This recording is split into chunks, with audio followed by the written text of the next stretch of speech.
Okay, so I had been promising Gib84 for quite some time that I would eventually do some pickup videos. I said I'd share some of the stuff that I've acquired in 2023. This isn't going to be in any particular order now, and it's not going to be everything, as I'm not going to be able to cover everything. I probably need to take a little bit of a rain check on buying shit. Anyway, let's do this. Let's try and cover some of the stuff. I picked up Samus Returns. Very, very good game. I was on a kind of a bit of a binge with Metroid games recently, and this was one of the only 2D Metroid games that I haven't actually played. That's Metroid Samus Return. I recently beat that. Classic Metroid. Bayonetta 3 still sealed. I got this in January and haven't touched it. Backlog special. I'm a big fan of the Bayonetta series in general. Yeah, I need to get at that. I'm in the process of playing this also, Luigi's Mansion 2 for the 3DS. Some great titles that I've missed out on the 3DS recently. So that being one of them. I love the first game on the GameCube. And the third game is great on the Switch. A mental holy grail here. It's Metroid Zero Mission. I have been looking for this for years. Literally 5 or 6 years for my own copy of one of my favourite Game Boy Advance games. I paid a bit, probably too much for this. Anyway, I don't care. I wanted it for myself. And this isn't about owning it for the sake of owning it. I'm still going to play this. I'm going to have to carefully take it out of the case. But yes, I will be playing that. And that's complete as well. Okay, some other funky stuff here. Hotline Miami Collection for the Switch. Weirdly, one of my favorite indie games. And actually, an indie game that got me into indie games. I don't know if that makes sense to anybody.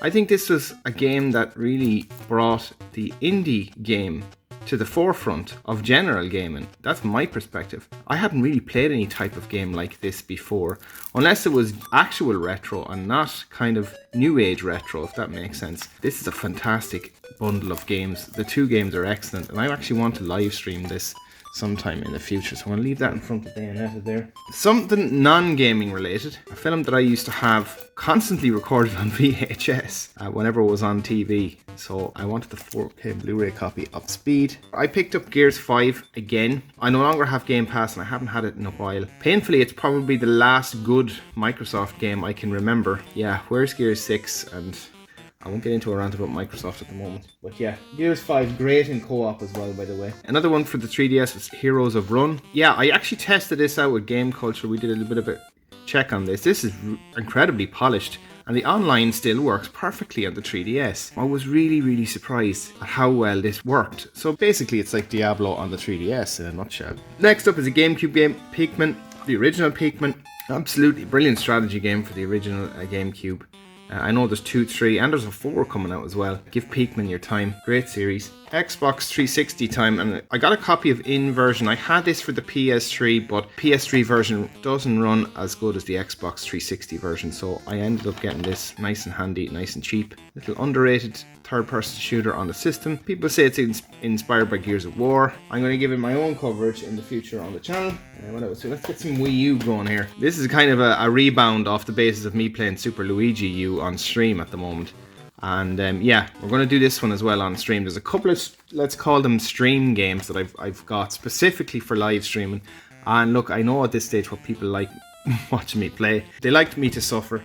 So that should be another one that will make me suffer, no doubt. And speaking of those as well, as I mentioned, that's the one I'm currently streaming, New Super Luigi U. We're on the last couple of levels. I'm going to stream that, finish that midweek because I want to get back to Donkey Kong Country 2. Rayman Origins was another one that I wanted to stream. Rayman Legends as well. So I've not played any of these games. Going to be blind streaming these two as well. Recently, Dead Island 2, I spoke on this, I've beaten this, and I've done a video on this about 2 weeks back. Probably one of the surprise hits of the year for me. Extremely polished. I would have actually got this on the PS5. The only reason I got it from the Xbox is some of my other pals said they were getting it on the Xbox as well, so I wanted to at least be able to play co-op with them. So that's the only reason I got it on the Xbox, to be honest. I would have got it on the PS5 otherwise. Speaking of PS5, Ratchet & Clank Rift Apart. This was on sale on Amazon actually recently. Another series I have never touched, so I am looking forward to getting into that, covering that on the channel and sharing my thoughts.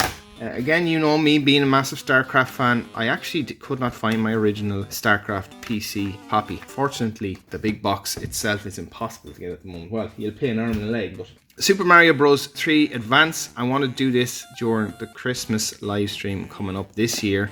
So I'm saving that for that. Great quality copy, by the way, for the Game Boy Advance. That was actually reasonably priced. Finally got this on the Amazon sale. I won't be playing this again for quite some time. I wasn't going paying $69.99 for it, but I actually managed to get it for, I think it was like 52 euros. So two really cool things left here. I'm not really sure how I'm going to do this now. I'm working on a video for Mario Odyssey, and my son is currently absolutely batshit crazy about Super Mario. So this is a little surprise for me and for him, but more importantly for him. And I'm going to be able to read through the book with him. So it's a beast of a book. Look at the thickness of it.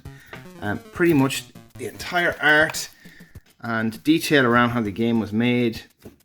I love myself a good book, strategy guide, not necessarily a strategy guide, but this to me looks really cool, and I'm looking forward to opening it and going through it with my son. So I'm not going to be able to put that in here. And the last but not least, and another that I have been looking for so long, absolute holy grail we got here. So the N64 copy of Resident Evil 2 with manual. Now the box isn't in the best of condition, but it's still in good condition all the same. Complete manual, everything in it. I'm not going to open it because I'm also nervous when I hold things like this, but I was looking for this for a long time. I did a video on this, if anyone remembers, comparison video between the GameCube and the N64 version. An absolute pinnacle of engineering, really. I'm going to play through this myself during Halloween. That's the bulk of everything this year. There's a couple of other things as well, but look, the majority of us there broken down into YouTube shorts. Hopefully folks enjoyed that, and I'll talk to you soon.